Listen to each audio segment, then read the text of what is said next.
বনের মধ্যে একটি গুহাতে ডাইনি ও তার ভাই লালু বসবাস করত। একদিন ডাইনি তার ভাইকে বলে যে, লালু, অনেক দিন ধরে পাখির মাংস খাইনি। তুই যা, আমার জন্য একটা পাখি ধরে নিয়ে আয়। আমার খেতে অনেক ইচ্ছে করছে। হ্যাঁ গো ডাইনি দিদি, আমি এক্ষুনি যাচ্ছি। তোমার জন্য একটা কচি পাখি ধরে নিয়ে আনছি। তুমি এখানে থাকো, আমি এক্ষুনি আসছি। এই বলে লালু সেখান থেকে চলে যায় পাখির খোঁজে। ভেবেই আমার মন আত্মহারা হয়ে যাচ্ছে আনন্দে।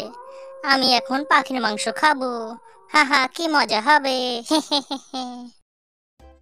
টিঙ্কু, তুই এই বলটা নিয়ে এখানে খেল। আমি বন থেকে কিছু ফল পেড়ে এনে আনি। তুই কোথাও যাস না কিন্তু। হ্যাঁ মা, কোথাও যাব না। তুমি যাও, বন থেকে ফল পেড়ে নিয়ে আনো। ঠিক আছে, আমি যাচ্ছি, কিন্তু তুই কোথাও যাস না কিন্তু বাবা।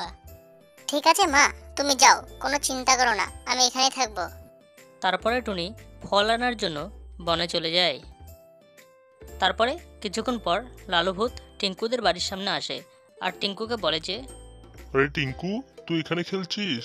তোর মাকে তো ডাইনি দিদি ধরে নিয়ে গেছে। তোর মার তো অনেক বড় বিপদ। কি? আমার মাকে ডাইনি দিদি ধরে নিয়ে গেছে? এসব কি কথা বলছো তুমি? হ্যাঁ রে হ্যাঁ, আমি সত্যি কথা বলছি। তোর মাকে ওই গুহাতে আটকে রেখেছে। তোর মাকে বাঁচাতে হলে শিগগিরই চল আমার সাথে। তারপরে টিঙ্কু লালু ভূতের সাথে ডাইনির গুহাতে চলে যায়। লালু টিঙ্কুকে এনে খাঁচায় বন্দি করে রাখে। আজকে আমি অনেক আনন্দিত। আজকে অনেক দিন পর কচি পাখির মাংস খাবো।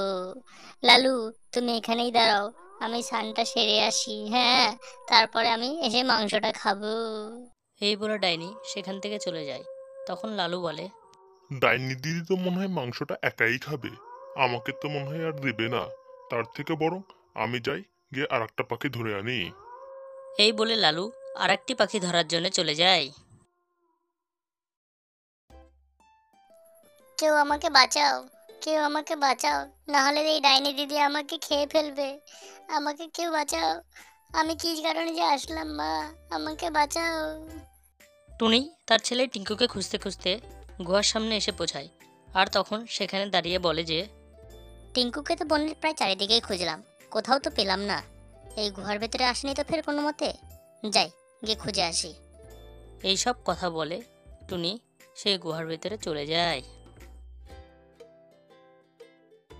তারপরে টুনি গুহার ভেতরে এসে দেখে যে টুনির ছেলে টিঙ্কু খাঁচায় বন্দি। তাই টুনি বলে, টিঙ্কু, তুই গুহার ভেতরে কিভাবে আসলি? আর কেই বা তোকে খাঁচায় বন্ধ করলো? তুই চিন্তা করিস না, তোর মা আছে, আমি তোকে বাঁচাচ্ছি, দাঁড়া। এই বলে টুনি টিঙ্কুকে খাঁচা থেকে মুক্ত করে। মা, তুমি এসছো? এখানে একটি ডাইনি আমাকে ভুল বুঝে ধরে নিয়ে এনেছিল আর বলছে আমার মাংস খাবে। মা, চলো বাড়ি যাব। তারপরে টুনি ও তার সন্তান তাদের বাড়ি চলে যায়।